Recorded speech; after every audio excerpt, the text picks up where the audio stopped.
Ok, c'est parti. Allez, pourquoi pas. Salut. Ça fait longtemps qu'on s'était pas vu. Hein. Ouais, que veux-tu?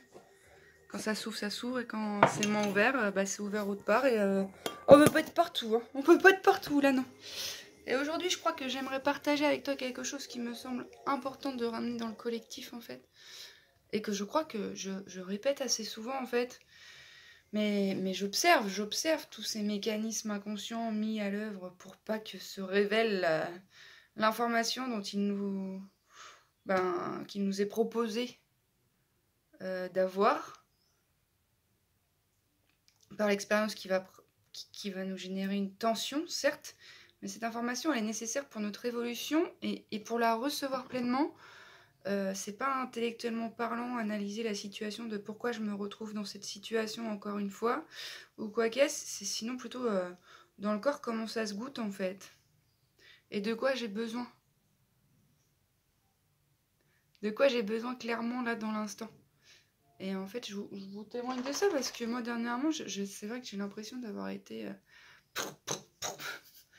un peu malmenée par certains d'entre nous, mais en fait ce qui est intéressant d'observer c'est que il n'y a personne qui peut mal me mener si je lui donne pas ce pouvoir-là. Et en fait, j'en parlais avec une amie, et c'est ça qui est très intéressant, c'est que finalement, je ne donne pas mon pouvoir d'entrée de jeu.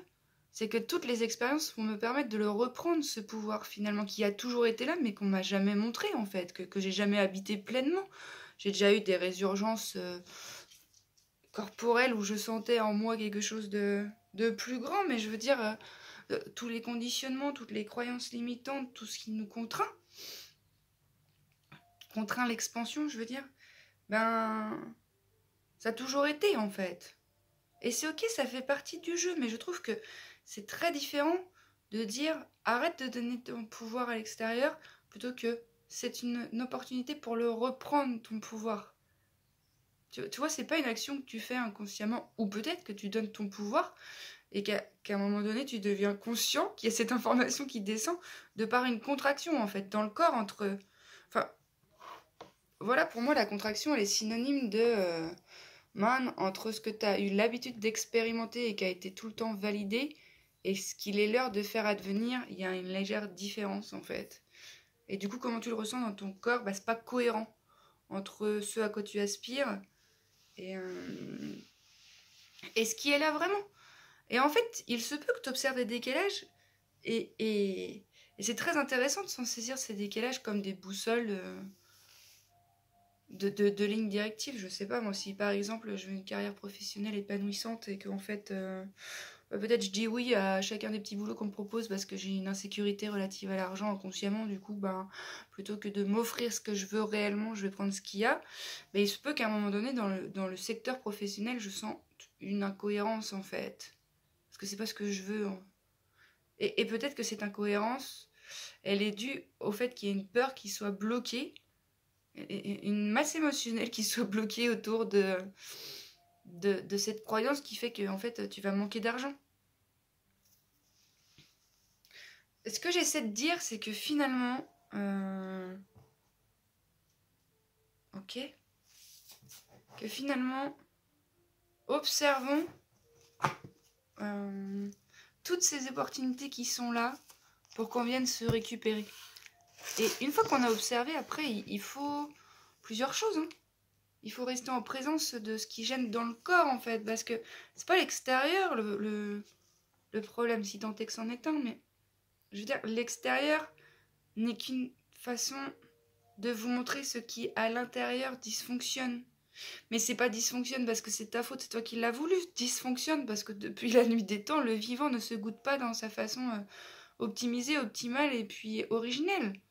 Donc en fait, c'est ok, indépendamment de ton histoire de vie, de toute façon, tu vas avoir plein de trucs à mettre en place dans cette vie ou pas, si c'est pas ton chemin, je veux dire, mais il se peut que ce le soit. Et si c'est le cas, en fait, la seule porte d'accès qui pour moi fait sens, c'est finalement bien sûr qu'on peut comprendre le pourquoi du comment on réagit comme ça, il n'y a pas de souci, hein, c'est ok. Ça peut être très intéressant et très passionnant, mais ça ne change en rien la forme. La forme, pour la changer à l'extérieur, il faut changer le fond qui se trouve dans notre intérieur. Il faut éclater ces plafonds de verre qu'on a construits ou avec lesquels on est venu au monde, ou ceux qu'on nous a fait croire qu'il fallait bâtir pour recevoir de l'amour, en fait. Parce que tu sens bien que dans cette incohérence physique, bah, ça peut venir te démanger et te faire mal. Et ça, c'est pas de l'amour avoir mal, tu vois. Bah non. C'est ok, il y a de l'inconfort. Bah moi, je peux te dire que... ouais, j'étais un petit peu blessée, là. Carrément. Parce que parfois des personnages très identifiés à leurs personnages qui souffrent en interne vont pas pouvoir faire grand-chose d'autre que de faire souffrir en externe. Alors, bah ouais, c'est ok, mais j'ai pas envie de plus être touchée, hein. Parce que c'est bien quand je suis touchée comme ça aussi que je m'observe qu'il y a quelque chose qui n'a pas été respecté à l'extérieur pour moi. Et c'est bien parce que ça me touche que je peux me réajuster et dire attends man, 3 secondes 12 là, cet agissement-là, j'en veux up. Bah ouais, non, mais en fait, c'est... Il y a plein de trucs dans ce que j'aimerais partager et c'est très large, ça peut être très complexe, alors qu'en fait, c'est très simple. C'est toujours, encore une fois, le corps. Votre corps n'est que le témoin de ce qui se goûte dans votre source originelle, tu vois. Et s'il y a une contraction dans le corps, c'est qu'il y a une incohérence entre l'élan originel qui voudrait se goûter d'une certaine façon et ce qui est mis en place et ce qui se fait vivre. Et on va prendre un exemple concret parce que là c'est un peu le bulle quand même. Je vais prendre l'exemple de quelqu'un, voilà, qui est avec une amie ou son compagnon, qu'importe, qui est en relation avec quelqu'un, et en fait, par exemple, j'aurais besoin dans l'instant d'être sécurisée, en fait, parce que je suis pas en capacité de le faire moi-même, et c'est ok, et du coup, je vais attendre de l'autre qu'il le fasse, tu vois, parce que j'ai besoin et j'ai envie, et c'est ok. Et en fait, l'autre ne le fait pas, et je vais en vouloir à l'autre qu'il ne le fasse pas. Et donc ça va générer de la colère en moi et une insatisfaction que je vais dégueuler sur l'autre. Mais l'autre, en fait, si tu lui communiques pas ce que tu as besoin, si déjà de toi à toi tu reconnais pas ce besoin et que tu l'extériorises pas pour le proposer au monde, si tu le tords sous couvert de l'autre, il ne va pas être en mesure de me nourrir ou il va pas comprendre ou ça va le déranger, mais c'est bien toi que tu rejettes en premier, en fait, ce faisant. Que l'autre il soit pas en mesure de nourrir ton besoin, ça tu n'en sais rien puisque tu n'as pas exprimé ce besoin. Donc en fait que tu te serves d'une projection mentale qui se sert de l'autre pour minimiser et réduire et tordre ton élan intérieur, ça c'est ta responsabilité en fait. Parce que l'autre, c'est bien facile de l'incriminer. Bah ouais, c'est plus facile d'incriminer l'autre que de prendre la responsabilité qu'en fait, il n'y a personne d'autre que toi qui est en capacité de te sécuriser. Et te sécuriser, ça veut pas dire je suis autonome dans mon sentiment de sécurité. Si tu as besoin de l'autre et qu'il te dise j'en sais rien, moi, t'es en sécurité, tu peux tout être, c'est ok en fait. On peut aussi se servir de l'autre pour ça. C'est ok. Mais je veux dire, le fait que tu ne fasses pas vivre ce besoin, c'est déjà de toi à toi, il y a une distorsion. Il y a une incohérence en fait. Tu juges déjà inconsciemment le besoin qui est tien comme étant quelque chose qui n'a pas lieu d'être. Et du coup, tu vas te servir de l'autre pour légitimiser le fait que ton besoin n'ait pas lieu d'être. Du coup, tu vas te dire de l'autre qu'il n'est pas en capacité de te recevoir, alors que tu ne lui as pas demandé. Après, le fait que tu lui exprimes et qu'il ne nourrisse pas ton besoin, ça c'est autre chose.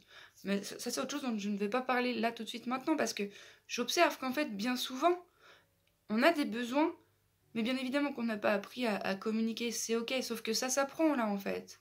Là, tu peux apprendre. Là, tu peux apprendre à reconnaître ce qui est tien et tu peux te servir de l'autre pour nourrir ce besoin. C'est ok. Ça fait pas de toi quelqu'un de bouh, tu crains du slip, t'es pas autonome. Non, tout est en moi. Mais oui, mais tout est en toi, mais ce besoin d'être sécurisé par l'autre, il est aussi en toi. Donc pourquoi tu voudrais le tordre sous couvert de compréhension mentale? Mais c'est encore une fois le mental qui te joue un sacré numéro, ou qui te joue une pièce de théâtre. Je sais pas trop si ça se dit.